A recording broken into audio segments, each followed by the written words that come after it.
Hello, welcome to McDowell Strategy and Tactics, and thank you to our subscribers. In this series, we play through each of the battles in the American Grand Campaign in Close Combat 4, the Battle of the Bulge. We use historical World War II US Army doctrine to plan and conduct each battle. We start on the strategic map. It is 1600 hours on December 19, 1944, and the weather is overcast. There is no air support, artillery has been allocated, and there are no supply drops. In the last episode, the US 112th Regimental Combat Team of 28th Division fought the German Kampfgruppe Stefan from the 2nd Panzer Division at Losheim. The result was a total American victory, and the German battle group was forced to disband. The next battle is at Longvilly between the US 10th Armoured Division and the German Kampfgruppe Fallois of the Lehr Division. The key to the village of Longvilly are the three-storey buildings near the town centre. These buildings dominate the town and the surrounding countryside. After the town centre is secure, gain control of the bridges and roads to Margret, Noville, Weiler and Wiltz. Holding this map as long as possible will shield Bastogne against early attack. On the US side is an American armoured battle group from 10th Armoured Division under command of Captain Cherry. It moves fast and reserves are full. The Combined Arms Company consists of 3 platoons. First platoon is a tank platoon, mostly equipped with M4 Sherman medium tanks with 75mm main guns. Second platoon is an infantry platoon. And third platoon is a support platoon with 3 tanks and 2 half-tracks. Let's rename the squads off camera. Now, let's review each of the squads. 3-1 is 3rd Platoon Headquarters with a Command Sherman. 2-1 is 2nd Platoon Headquarters. 2-3 is a Rifle Squad. 2-2 is also a Rifle Squad. 3-2 is an M3 Stuart light tank with a 37mm gun. 3-5 is an M21 81mm mortar motor carriage. 3-4 is an M5 heavy machine gun half-track. 2-4 is an M9 bazooka team. 1-1 is 1st Platoon Headquarters with a Command Sherman.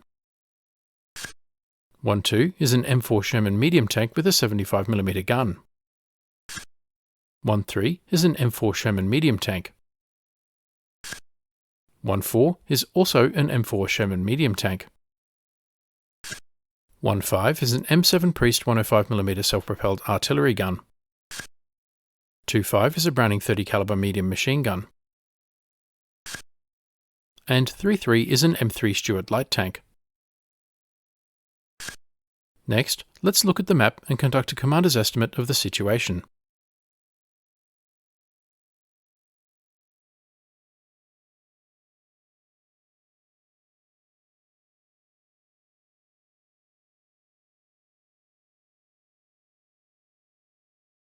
Our mission is to defend Longvilly.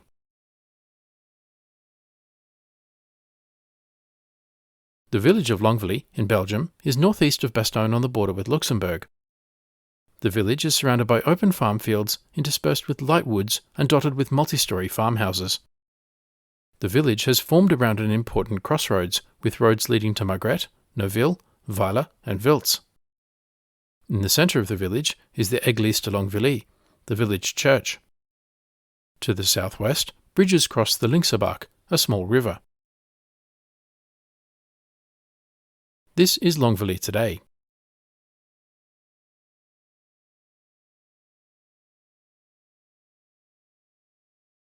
The 3-storey buildings near the town centre dominate the town and the surrounding countryside.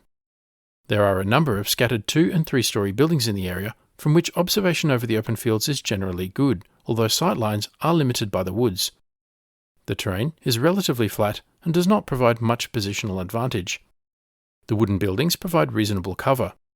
The buildings and the light woods provide concealment from observation. The woods channel vehicle movement into the roads and fields. And the Linksebach River is an obstacle to off-road vehicle movement. As such, the roads are the obvious avenues of approach to the village. And the village is the obvious key terrain, as it controls movement through the crossroads and bridges. The town of Longvilly and the West Bridge are the likely German immediate objective. The road west to Margret is the likely subsequent objective. The Germans could mount a frontal attack from the east.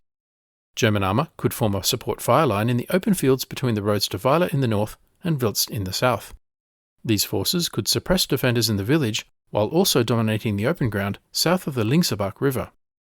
Meanwhile, infantry could use the concealed approach through the woods on the high ground and the inauspicious graveyard to approach Longvilly, attacking from a near right angle to their supporting fires.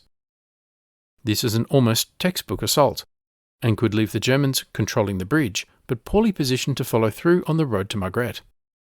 The killing zone could be the open area east of Longvilly.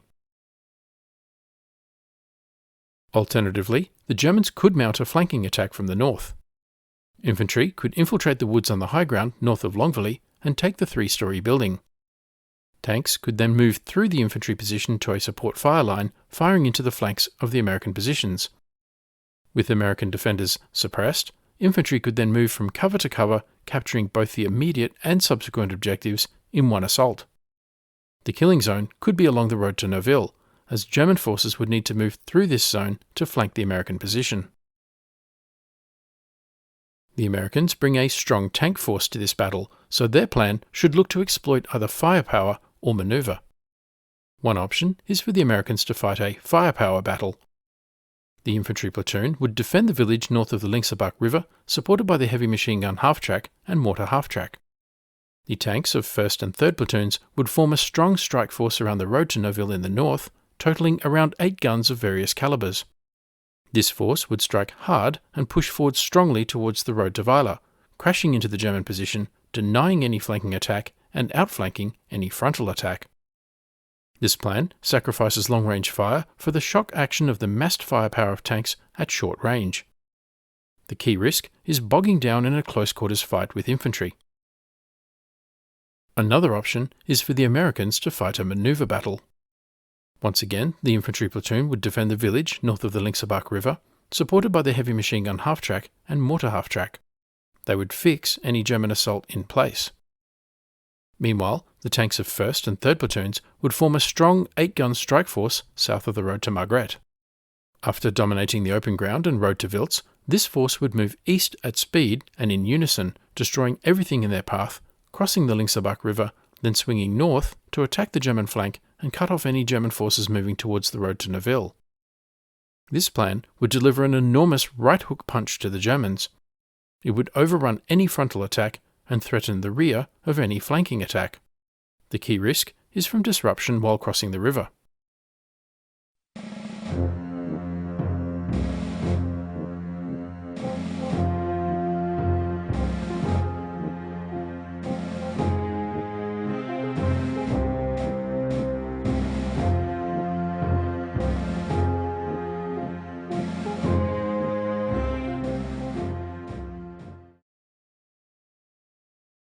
I have made my decision and have placed the platoons and squads in position.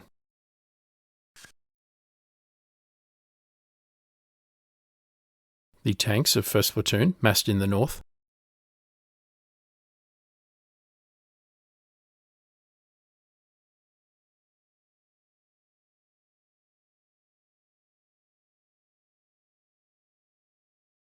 With the priest detached to support the infantry.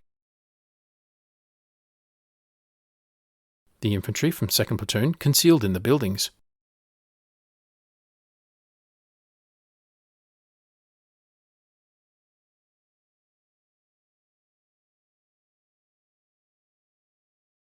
With the bazooka team forward to halt any armour. And the medium machine gun in the 3-storey building, able to fire on Germans in either direction. And the tanks of 3rd Platoon following close behind 1st Platoon. In a 7-gun armoured fist.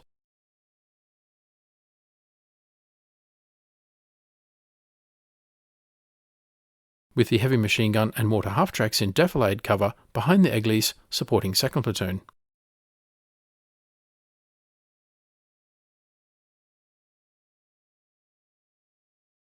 And so we begin. Panzer, front.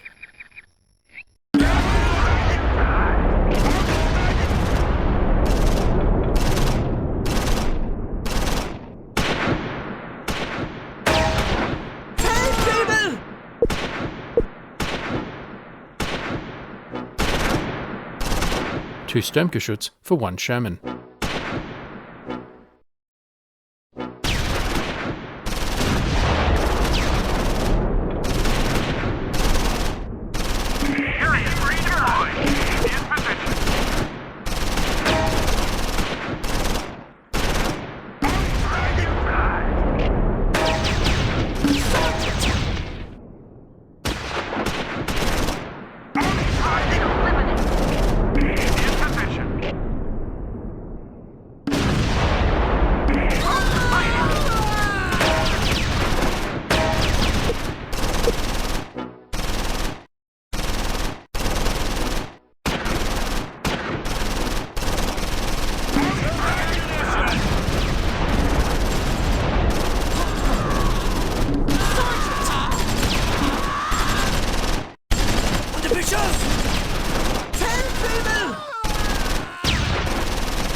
Total American victory.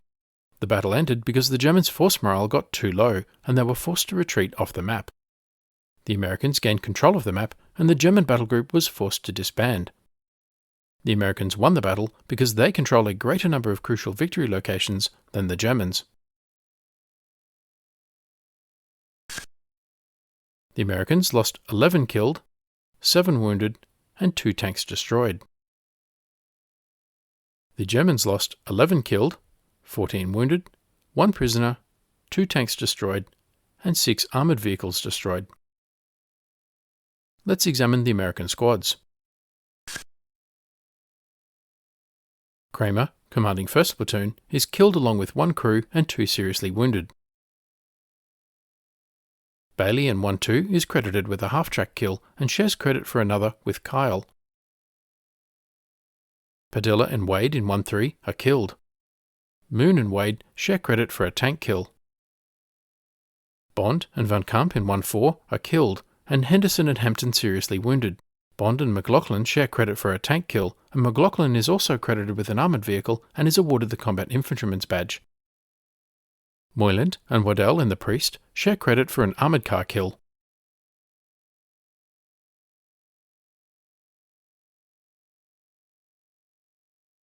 Sergeant Hooker in 2-2 is killed, and Babra seriously wounded. Sergeant Britt and PFC McQueen in 2-3 are also killed, and Riley seriously wounded. Moreno is killed and Easley seriously wounded in the 2nd Platoon Bazooka Squad. Estes in 2-5, the Browning medium machine gun, is killed. His twin brother survives the battle, but is never the same.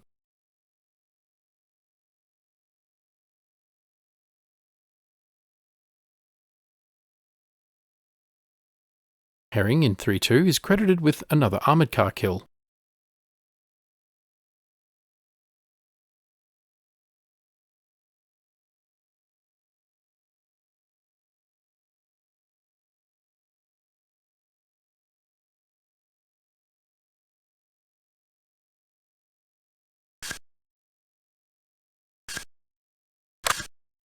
So far, the campaign remains a major American victory.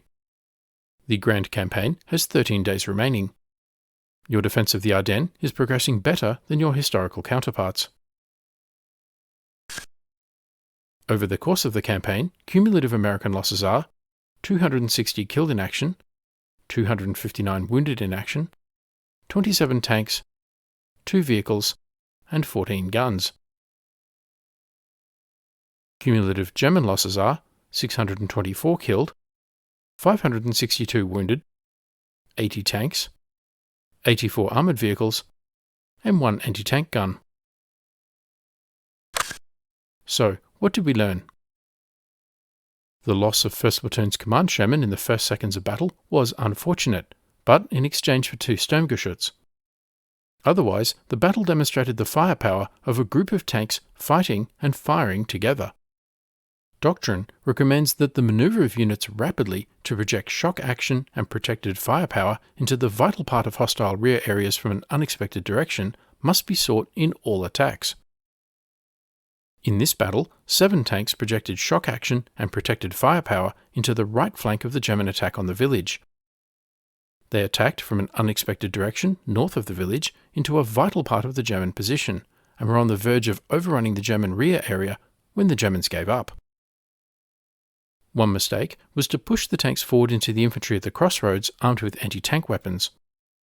The tanks could have held back and destroyed the infantry with cannon and machine gun fire before advancing. This tactical mistake cost me a Sherman tank and 2 killed. Let me know what you think in the comments.